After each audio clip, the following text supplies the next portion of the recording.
They called it a republic, but it barely survived the season. In 1839, rebels in Brazil captured a port, raised a new flag, and promised freedom. 4 months later, it vanished, erased from maps, erased from memory. Why do some nations endure centuries while others vanish before their people can even breathe? I'm Arturo, and this is Latin Lore, from Latin America's history to mysteries and true crime to local legends, whispering Latin intrigue. Every tale is triple verified in archives before it reaches your headphones. Hit subscribe, fresh revelations drop every week, ready for your next campfire debate. They called it a republic, as if a name could anchor a dream in a storm. They carved it from a harbor where the Atlantic chews the coast of Santa Catarina until the dunes hum like drums, and they stamped its birth in the heat of July, as if the month itself could grant endurance. They called it Juliana, after the calendar's whim, after the fever of a season, and then watched the sea and the empire press back. If you listen for it now, you hear almost nothing. The maps have forgotten it, the textbooks too. Even in Latin America, where the wind is crowded with ghosts and failed flags, the Juliana Republic is a whisper under the roar. But that whisper is a fuse. Strike the match, and it races backward through a decade of smoke and hoofbeats, through a continent that wasn't finished being born, to the shortest-lived country so many of us stopped seeing. Gather close. The night is black, the sky low, and the story carries iron and salt and a question that refuses to die. Who gets to be sovereign in a world already spoken for? The empire had outlived its first emperor. Dom Pedro I abdicated in 1831 and sailed away, leaving a child as heir and a nation to a regency that was supposed to babysit history, but instead taught it to bite. The years from 1831 to 1840 split like a bone. In the first half, the liberals pried open the center, suspending the moderating power that had given the monarch a hand on every lever, setting provincial assemblies loose with fresher teeth. In Rio, newspapers spat fire. In the chambers, the moderates and the exaltados argued over how much decentralization counted as freedom and how much as chaos. Then came the regreso, a pulling back, a new grip by the men around the Marqués de Olinda, a re-centralization hidden in the polite language of order, and coffee rose like a sun in the export ledger. At the same time, sugar sank, and the people of Rio de Janeiro, who held the handle of that new grinder, decided they would not let the provinces turn the wheel alone. Across the empire, the provinces answered in their own tongues. Para erupted in the Cabanagum, Bahia rattled with the Malay, and later the Sabinada. Maranhão caught fire in the Baleada. Each uprising named its own wound. Forced recruitment here, municipal prefectural laws there, Creole and African and indigenous grievances braided into reels of gunpowder, and all of them together warned that one center could not hold a country this wide without tearing something essential. But the one that lasted longest, the ember that would not go out even when the wind shifted, burned at the far southern lip of Brazil, where the grass sea of Rio Grande do Sul rolls toward the Plata like an animal that remembers older borders. There, the cattle kings, estancieros with their boots in mud and their eyes on tariff schedules, measured the empire's promises and found them light. Shark, dried beef, the province's muscle and coin, was taxed and undercut by meat from the Plata. A levy on live cattle choked the frontier trade. Feijó's decentralization had been too timid. Olinda's regreso felt like a hand closing around a throat. The Chimangos' liberal separatists sharpened the word federation into a spear. Their enemies, the Caramoras, the conservative monarchists, whose nickname tasted of old party allegiances, polished the crown. And in 1835, the Farrapos, the ragamuffins, rode from protest into war. It is easy to make them saints after the smoke clears. It is also easy to make them villains. The truth sits on a restless horse. Many Farrapos were ranchers counting profits in the shadow of empire, their patriotism inseparable from ledgers and salt pans. They spoke of representation, of ending the power that reached from Rio into every provincial pocket. Some promised freedom to enslaved Africans who joined their banners, but their camps, like the empire's, were cut by race and hierarchy. There were white tents and black ones, officers and the Lanceiros Negros who charged with lances gleaming and futures dim, and we must say this aloud because the dead demand it. The promise of abolition, when it came from ragamuffin lips, was accurate and convenient, high and compromised, a candle in a storm, and a bargaining chip slid under a wet sleeve. The war would last 10 years, a decade of chasing hooves and broken treaties, of imperial columns and partisan songs. The empire, busy elsewhere, trying to snuff the cabanajum in the Amazon, the balayada on Maranhão's red roads, and the sabinada on the Bahian coast, could not crush Rio Grande do Sul in one blow. The Farrapos did not have a seacoast they could trust, and the imperial port of Rio Grande, held firm by legalists, strangled their export lifeline. So the rebels looked north to Santa Catarina, where the dunes kneel into the sea and the port of Laguna breathes with tides the empire could not fully command. If they could make that harbor theirs, their revolution could inhale. Garibaldi arrives in the story now, a name that would later ring in another hemisphere, a red shirt against Italian horizons, but here a sailor learning South Atlantic winds.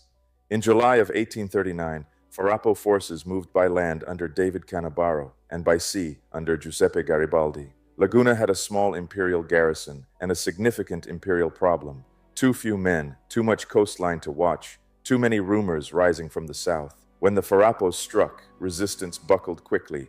The legalists pulled back, counting their dead and their cartridges, and on July 25, they raised a new flag over the harbor, the República Juliana, born of a month and a need. A country should not be named for a page on a wall calendar, but it was less naivete than defiance. The Farrapos were announcing a federation of republics, a Rio Grandense core reaching up into Santa Catarina through Laguna and the backcountry town of Lages, incorporated into the Rio Grandense orbit the year before, as if laying planks of a bridge across imperial water. Juliana federated on paper with the República Rio Grandense and on the ground with salt, powder, and hope.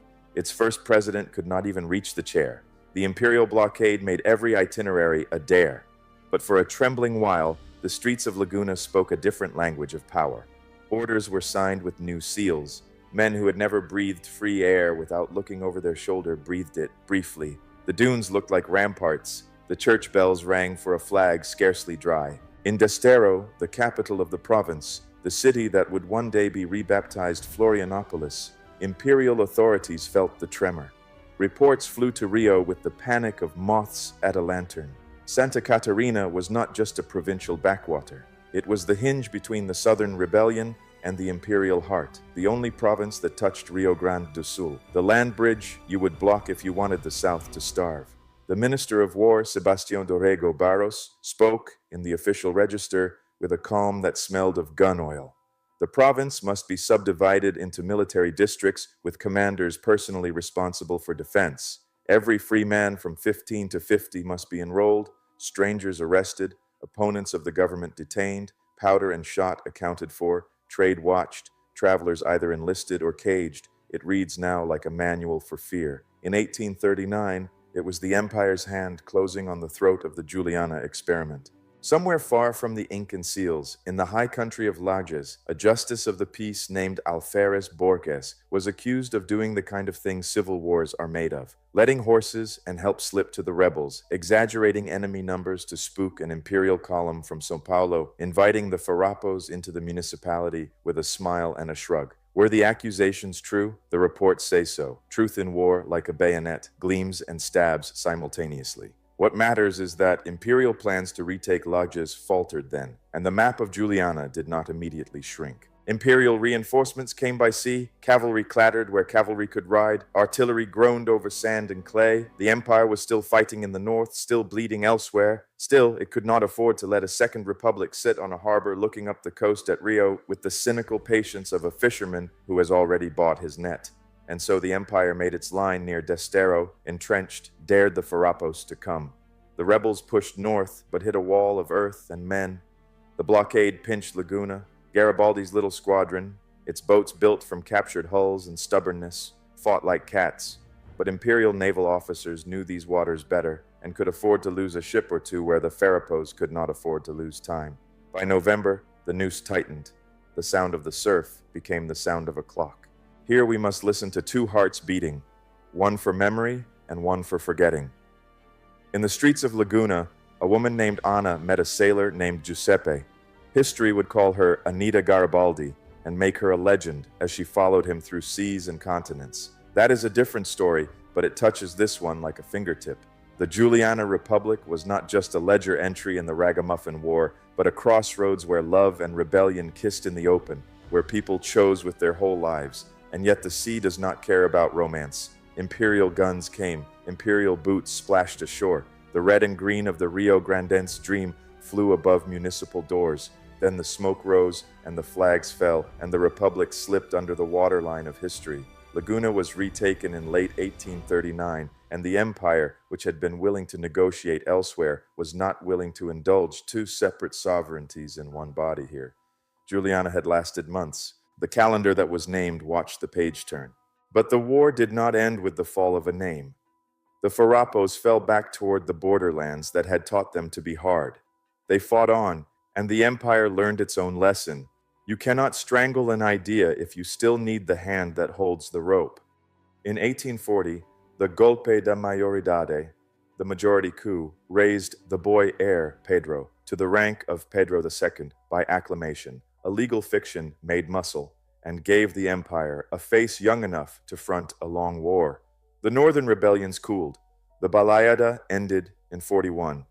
The Kabanagam's blood-wet dream ebbed away by 40. With fewer fires to stamp, Rio could turn the full weight of its heel south. In 18, they sent Luis Alves de Lima e Silva, the man who would be Caxias, south as the imperial president in Rio Grande. He was a soldier who preferred treaties to bonfires, a patient man who knew that the Plata was about to boil.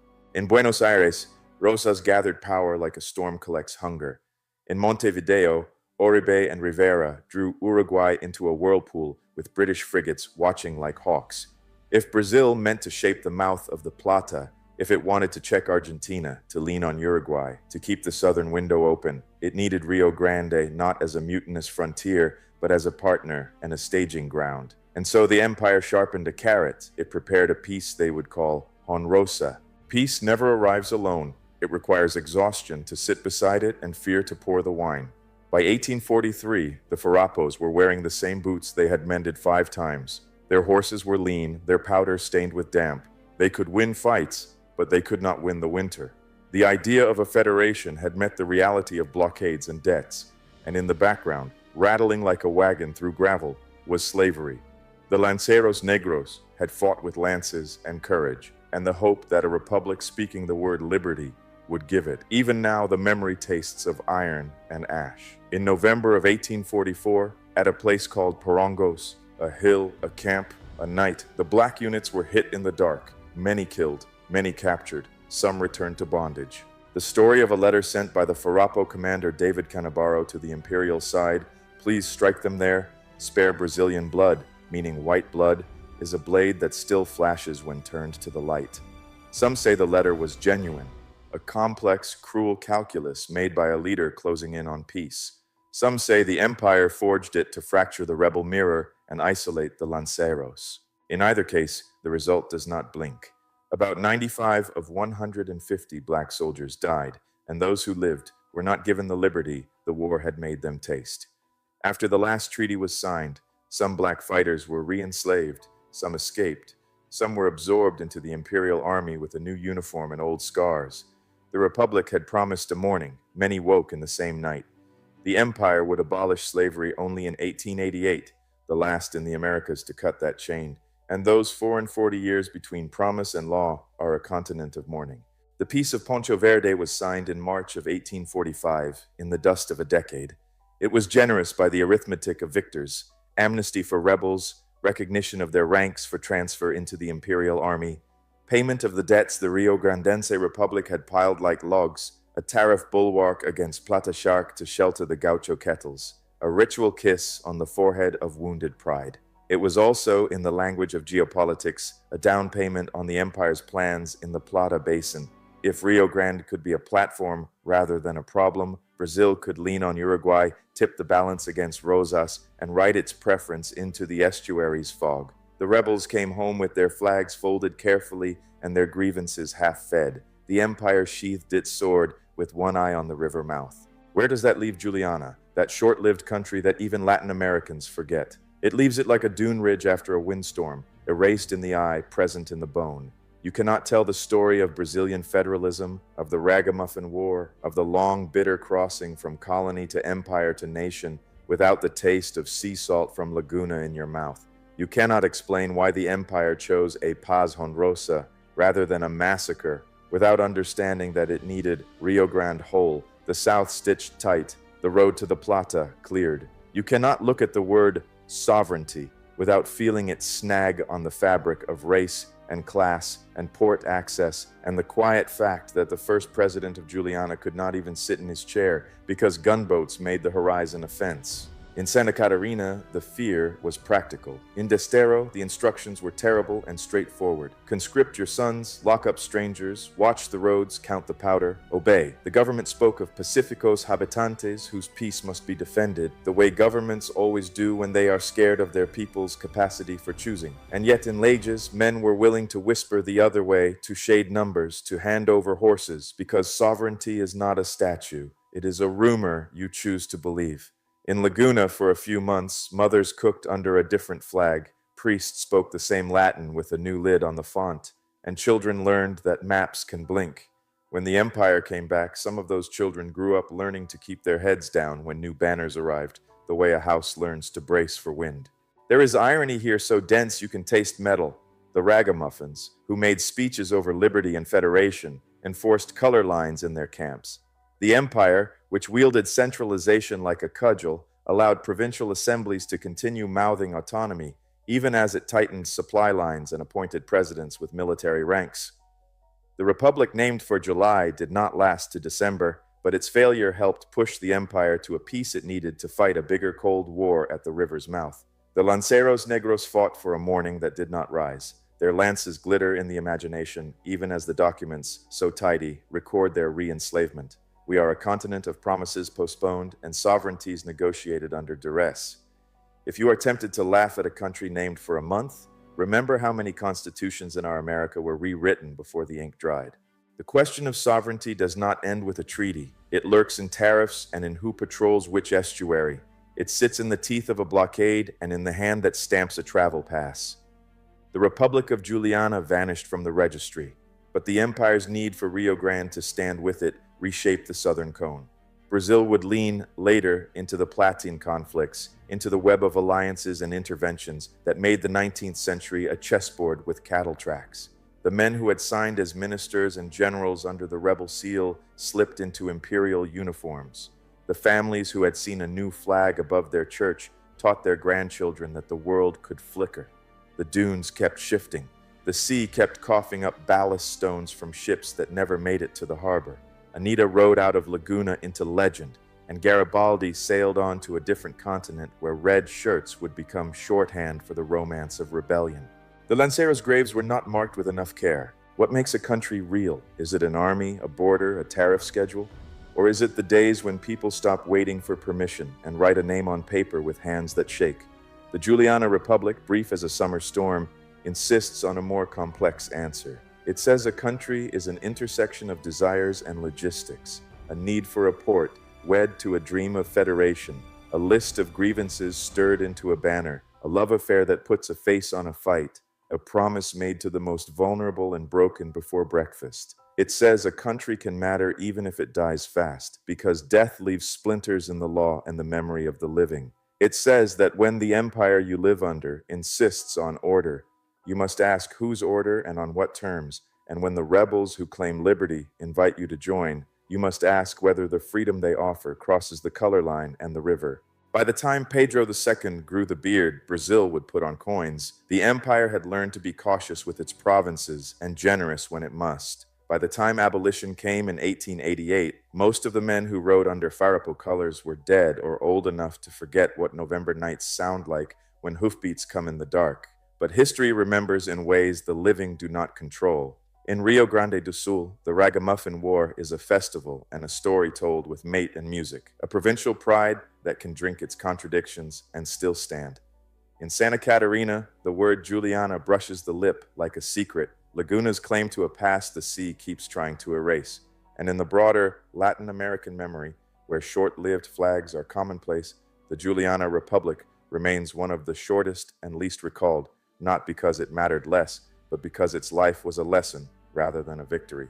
We do not like to remember lessons that make us wince. So gather closer, and we will repeat its name softly so it will not startle. Juliana, born July 25, 1839, on a coast of wind and light, under the guns of an empire busy elsewhere, and the eyes of a continent learning to be many.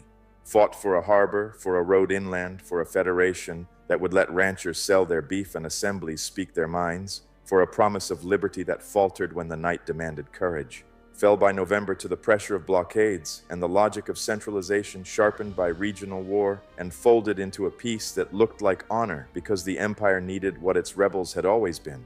Southerners who knew the river and the grass and how to stand in the mouth of the Plata without blinking. It lasted months. Its shadow lasts longer. And if you ask tonight, under this blackened sky while the wind heaps sand against our shoes, whether the republic that lived a season deserves a candle, I will tell you this. Sovereignty is not a trophy you hang. It is a question you keep asking with your body. The people of Santa Catarina asked it when strangers were ordered into jail and boys into uniforms. The people of Rio Grande asked it when tariffs bit and the shark market staggered. The Lanceiros asked it with lances leveled, expecting a dawn they were owed. The empire asked it when it chose a treaty over a massacre because another war brewed across the river. The dunes ask it still, changing shape each year, ungovernable in small ways that accumulate into a coastline. The name of the answer changes, empire, federation, republic, province, but the question remains, a spark that does not go out. Juliana is gone.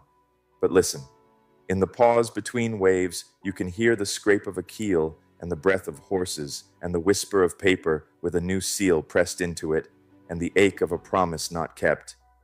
History tells us every country falls. It does not tell us which ones are worth remembering.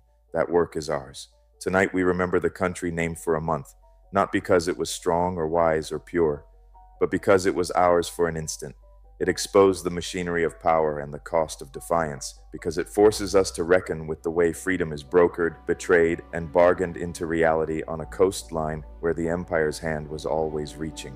We remember Juliana to measure the empire that unmade it, to honor the black lancers who died in the dark and the women who made a flag a home, to stare back at the word sovereignty until it stops being abstract and becomes a harbor at dusk where someone you love is waiting with a lantern precise as a vow. Muchas gracias. Thanks for trekking the hidden trails of Latin America with me. If tonight's story unsettled you, subscribe and ring the bell, because Latin America's darkest stories are far from over.